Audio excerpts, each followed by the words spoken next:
The scene is set for the rest of the Parliament, with the spending review confirming the drive towards a smarter and proportionately smaller state, at 36.5% of GDP by the end of the Parliament, down from 45%, and with a budget surplus. The Chancellor confirmed that there is pain on the way for some departments, with cuts of up to 30%, particularly in local government. But it appears that the more favourable state of the overall public finances has enabled other areas most at risk, like policing, to be saved from the worst of the cuts.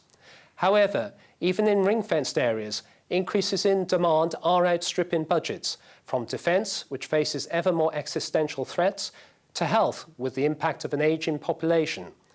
So public services across the board remain under severe pressure to deliver the outcomes the public wants. The consequence is a further shift in the shape of the state, with more due to be spent in this Parliament on health and pensioners as on education, infrastructure and national security combined. So towards a system supporting the old and the ill.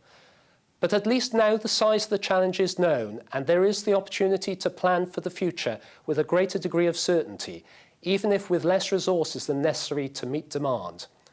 With public sector wages being constrained, perhaps the most worrying long-term risk is that of talent retention and attraction for public bodies during this Parliament. With a buoyant private sector, there will be no shortage of opportunities for those who feel they cannot wait for the end of austerity in 2020, particularly younger workers. And although it feels grim for public sector workers now, there are still opportunities for public bodies to cope with this size of cuts. But this needs digital capacity and capability to be further ramped up if the benefits are to be realised from reform, integration and efficiency.